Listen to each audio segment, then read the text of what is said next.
जय हिंद साथियों, स्वागत है आपका मेरे चैनल समरस भारत में। मैं श्रवण आज उपस्थित हूँ जनपद जौनपुर के शुगलामगंज क्षेत्र में और ऐसे में मैं आपको दिखा दूँ कि पीछे ये सारनाथ का एक बहुत ही पुराना प्राचीन मंदिर है जो कि 100 वर्षों से भी पूर्व प्राचीन बताया जाता है। ऐसे में यहाँ पर देखिए महाराज जी हैं, आइए इनसे बात करते हैं कि क्या यहाँ की विशेषताएँ हैं और क्या यहाँ का महत्व है।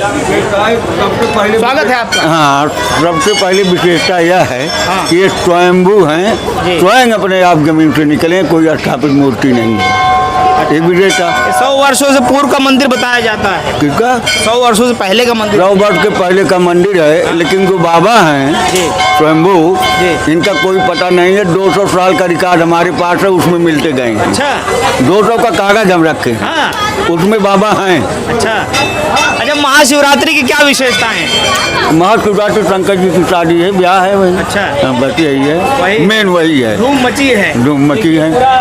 जो प्रांगण है। अच्छा, एक बात और आप यह बात समझिए कि ये ऐसी जगह पे आकर के प्रकट हुए कि जितनी दूरी गोमती की है यहाँ से, उतनी ही सई नदी की है। अच्छा, इसके मध्य में ये प्रकट हुई। अच्छा, एक विशेषता ये है। अच्छा, दोनों जगह से जल लाके इनके ऊपर चढ़ाया जा सकता है। दोनों जगह से जल लाके चढ़ाया जाता है। ठीक जितनी दूरी इधर गोमती का है, ठीक उतनी दोनों के मध्य में ही है ये। अच्छा, और इसके अलावा मनोकामनाएं लोग अपना लाते हैं, जिसका कि आपका क्या रिकॉर्ड बताओ कि कितने की पूरी हुई। घंटा यहाँ का बताता है कितना घंटा यहाँ चढ़ा रहता है। अच्छा, इसलिए आप अनुभव लगा सकते हैं कि जब इनकी मान्यताएं जो माने थे पूरी हो गई, इसलिए वो घंटा चढ़ा। अभी घंटा वो हमारे पास वो रखा गया है। अच्छा, इतनी भीड़ थी, हाँ इतनी भीड़ थी, तो हमारे पास रख करके संकल्प बोल करके अपना चला गए। महाराज हम कहीं खाली हो जाएंगे तो हम लगा देंगे, चले जाएंगे। ये विशेषताएं हैं यहाँ की। विशेषताएं यहाँ की है। लेकिन यहाँ पे बताया जा रहा है कि यहाँ की विशेषताएं तो बहुत हैं, लेकिन सरकारी तंत्र जो है वो यहाँ पे कार्य नहीं। सरकारी तंत्र में ऐसी बात रही कि यह जमीन जो थी दान में मिली थी, लेकिन वैसे दान में मिली थी कि जैसे पहले लोग दान देते थे, महाराज ये पेड़ आपका है, कहीं उसमें स्टाम्प पेपर और लिखा पढ़ी नहीं होती थी। इसी तरीके से एक गांव यहाँ सवंसा पड़ता है। अच्छा, सवंसा, वहाँ के उपाध्याय लोग थे। वो इस जमीन को और जमींदार को इस जमीन को पूरी वो दान में दे दी। तो बगल हमारे यहाँ एक ठाकुर बिरादरी है, ठीक मंदिर के सटे हुए, ये लोग जो थे, तो सन 62 की जब चकबंदी होने लगी तो इस जमीन को यह उस समय तो कोई जैसे रजिस्ट्री हो रही, इस समय फोटो लगाओ, CCTV कैमरे में रहो, यह सब तो नहीं था। एक कागज पर लिख करके उस कागज को पुराना कर दिया जाए और दिखा दिया जाए बहुत पहले का ही लिखा है। अच्छा, आप समझ गए? जाल फरेब मतलब कि मंदिर की उस प्रॉपर्टी को इस पर कब्जा करके इसको अपने नाम जाल फरेब धोखाधड़ी से फर्जी खतौनी बनाई। यह जमीन बाबा के नाम नहीं थी, सार्वजनिक स्थल के रूप में छूटा था बाबा के कारण। समझ गए? तो इसमें जो मंदिर के पहले के जो पुजारी थे, मंदिर के जो पहले पुजारी थे, वो अभी इस पर मुकदमा लड़े 22 साल। अच्छा। लेकिन वो हार गए क्योंकि मंदिर का कोई लिखित मिठा नहीं। जिसकी बुमझड़ी खिटौनी बनाई गई थी, भले ही जाल फरेब से थी, लेकिन खिटौनी थी। यहाँ पे निर्माण नहीं। खिटौनी थी। खिटौनी जब उनकी बन गई थी खिटौनी, तो दीवानी में मुकदमा जो मंदिर के पुजारी थे पहले वाले, वो मुकदमा लड़े।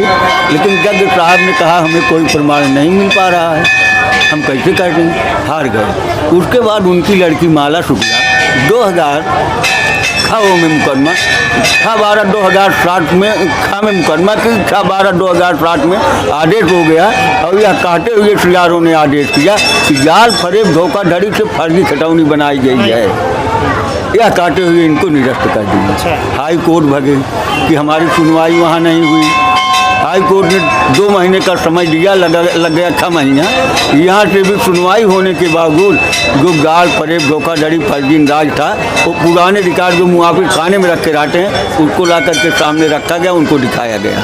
कि अज्ञान परिप धोखाधड़ी से खिलौनी आप अरे बनाए। अब तो ज्ञानवापी भी निकल के आ रहा है, राम मंदिर भी बन गया है, तो अब ये सवंसा का मंदिर में क्या अब कारण आप यार समझिए कि होगी वही हाल, क्योंकि पहला आदेश TRO जौनपुर के यहाँ से 6/12/2007 है और 8 तारीख को ही जो बाबरी मस्जिद करके तोड़ी गई थी वो भी 6 दिसंबर था।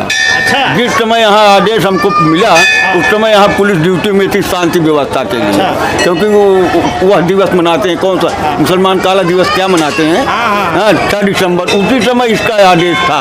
तो हमने उस समय भी अपने हमारी जो मैडम है माला शुक्ला जो हैं, ऐसे ही पकड़ो, तिरछा जिन कर रहा है, मोहल्ले सीधे रख रहा है। उनसे हमने यह भी कहा कि जब अयोध्या की लड़ाई 6 तारीख से चालू हुई, मस्जिद गिराया गया और उसी समय मेरा आदेश है कि अयोध्या से कम लड़ाई नहीं होगी। अच्छा। इसके बाद मुकदमा ये लोग यहाँ से जब सुनवाई कराई तो भी हार गए, फिर हाई कोर्ट चले गए, स्टे ले लिए।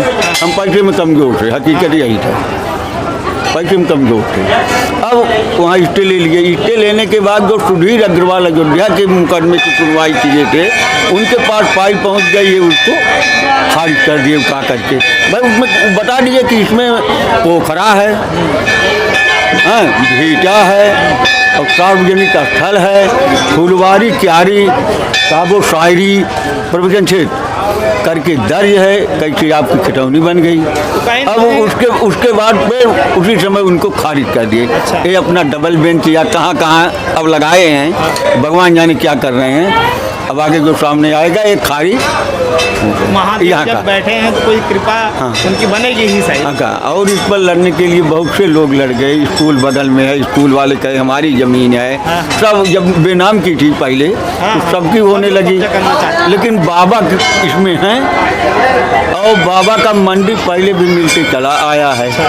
बाबा का मंदिर पहले से भी मिलते चला आया है, भले जाल प्रयोग किया गया, मंदिर काट के निकाल दिया गया कागज पे। अब 24 का चुनाव आ गया है और जैसे सब दूर राम मंदिर बन गया, ज्ञानवापी का द्वार खुलने वाला है, खुल चुका है, लगभग पूजा भी होने लगी है। अब मथुरा की भी बारी आ गई है, तो अब यहाँ के जो स्थानीय जो जैसे जो सरकार योगी जी की सरकार है, तो आप क्या मांग कर रहे हैं? हम योगी के पास अभी पहुँचे ही नहीं है, हकीकत तो हमारी यही है। प्लान केवल बन रहा, पहुँचेंगे पहुँचे। अब इसलिए हम नहीं पहुँचे क्योंकि मैटर हाई कोर्ट में है। जब उसमें योगी की खूब इंटरेस्ट लेंगे, ऐसा हम भी सोच रहे हैं कि ऐसा उनके पास हम पहुँचे तो वो इंटरेस्ट ले लें। यहाँ हजारों की संख्या में मैं देखता हूँ कि हर वर्ष हजारों की संख्या में नहीं, लाखों की संख्या है। जो आप हजारों की बता रहे हैं, इसका रिकॉर्ड मेरे पास है। मेला का जो जौनपुर का गजेटियर 1960 में बना था, 1960 में गजट बना था गजेटियर। उस गजेटियर में हमारे मंदिर का नाम है, जिसमें 10,000 की भीड़ दर्ज है। उसी से हम जब कहे कि यह सार्वजनिक स्थल है तो जज साहब कहे कि कैसे माना जाए, सार्वजनिक मंदिर तो है, मेला लगता है। विपक्षी बोले कि जितना मेला लगता है इसमें समाहित हो जाता है। कहे ना यह प्रमाण हमें दिखाओ कि मेला यहाँ लगता है, भीड़ होती है। तो वही गजेटियर हम उनके सामने पेश किए कि जब उस समय 10,000 को 1960 में थी, अब लाखों की भीड़ है। और आज की डेट में, आज तुम फाल्गुन महाशिवरात्रि है, आगे आप पता कर लीजिए, सब बता देंगे कि लाखों की भीड़ है। ठीक यही रिकॉर्ड रहा बाबा। तो बिल्कुल सुनेंगे, जब लाखों लोग यहाँ दर्शन करने आ रहे हैं तो सरकार और कहीं ना कहीं थाने की पुलिस प्रशासन भी यहाँ मौके पर रहती है, तो वो भी इसका गवाही देगी। तो क्या आप लोग अब जाने का कायदा कानून में उसमें कागजी कार्रवाई चलती है। थाने से तो पूरा गांव कहेगा, पूरा एरिया कहेगी। बाबा क्या नाम है आप? हमारा नाम अयोध्या दास है। अच्छा, आप पुजारी हैं? हम मंदिर के हम पुजारी हैं। अच्छा। हाँ, पुजारी तो हम हैं सेवादार। और पुजारी का जो प्रमाण है उसे ललका पहन के चंदन लगाए हैं। यही ड्रेस आप पहन लीजिए तो 10 रुपया आपके पास चली जाएगी। और आपका ड्रेस जो है अगर हमारे पास आ गया तो हमें नहीं मिलेगा। मंदिर की वास्तविकता पुजारी जो है माला शुक्ला जो बैठी हुई है मरई में, वही यहाँ की। बहुत अच्छा लगा गुरु जी आपसे बात करके, बहुत बहुत धन्यवाद। आइए सीधा माता जी से बात करते हैं कि क्या और मंदिर के बारे। तो ऐसे में देखिए कि मंदिर प्रांगण की जो जो यहाँ पे करता धरता है, जो कि कोर्ट कचहरी तक लगा करके तमाम आज कई वर्षों से यहाँ पर जूझ रही हैं, प्रयास कर रही हैं कि इस मंदिर को एक नया आयाम देने के लिए, जैसे अयोध्या में 500 वर्षों तक कई ऋषि मुनियों ने और कई सारे संतों ने, कई क्रांतिकारियों ने अपना अहम भूमिका निभाया, ऐसे में इस मंदिर के लिए भी कई सालों से प्रयास कर रही हैं। स्वागत है आपका हमारे चैनल में। क्या कहेंगे, आज महाशिवरात्रि का दिन है और जो दर्शक हमारे देख रहे हैं उनके लिए क्या संदेश देंगे? सभी दर्शकों को, आए हुए भक्तों को हार्दिक शुभकामनाएं देती हूँ। यह मंदिर सारनाथ महादेव मंदिर अनादिकाल से बाबा भोलेनाथ स्वयंभू हैं और प्रकट हुए हैं। इनकी बहुत बड़ी महानता है। आज की भीड़ को देखते हुए लोगों के अंदर बाबा के प्रति कितना प्रेम है, यह तो देखने से ही पता चल गया कि हाँ, बहुत लाखों की संख्या में भीड़ यहाँ रही है। तो क्या अब आपको भरोसा भी होता है कि जैसे सरकार कहीं राम मंदिर का मसला हल हो गया और कहीं ना कहीं ज्ञान वापी का हो गया, अब मथुरा की बारी चल रही है, ऐसे में यही मांग करना चाहते हैं कि इस ऐतिहासिक स्थल को, जैसे हर जगह के धार्मिक स्थलों को सुधारा गया, बनाया गया, और वैसे इसी स्थल को भी अगर सरकार ध्यान दे देती है तो बहुत बड़ी सरकार की उपलब्धि होगी। हमारा कहना यही है। बहुत 2005 से मैं लड़ रही हूँ यहाँ, जो जनपद जौनपुर से लड़ाई शुरू किया है, जांच करवाई। इस परिसर को फर्जी ढंग से कुछ लोगों, दबंग किस्म के लोगों ने अपना नाम दर्ज करवा लिया था, जिसकी मैं शिकायत जिलाधिकारी जौनपुर के यहाँ की। इसकी बृहद जांच हुई और फर्जी ढंग से सबका नाम दर्ज था, जो कि निरस्त हो गया और ज़मीन को गांव सभा में कर दिया गया।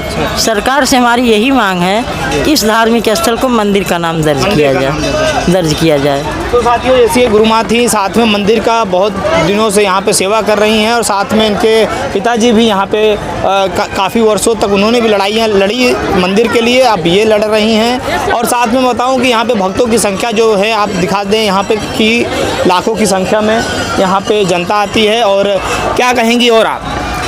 बस यही सरकार से हमारा निवेदन है कि इस प्राचीन मंदिर को पुरातत्व विभाग से जांच करा के यहाँ की महानता को देखा जाए और लोगों की आस्था यहाँ बहुत जुड़ी है। लोगों की हर मनोकामना यहाँ पूरी होती है बाबा भोलेनाथ के दरबार में। अब सरकार से मेरा यही निवेदन है कि इस प्रकरण को भी सही कराया जाए।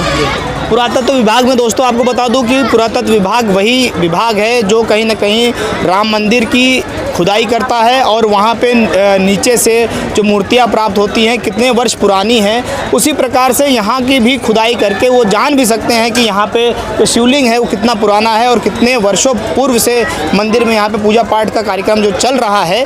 ऐसे में ये इसे एक धार्मिक संपत्ति घोषित करे और जो मंदिर प्रांगण है उसकी सुरक्षा की जाए ताकि जो अवैध रूप से अतिक्रमण हो रहे हैं। सरकार से हमारी यही मांग है कि सार्वजनिक स्थल को, हमारी मांग यही है, सरकार से भी मांग है, जो हमने मांग किया है, हमारी मांग यही है कि सार्वजनिक स्थल है, यहाँ मेला लगता है, यह सार्वजनिक उपयोग के लिए खाली करवाया जाए।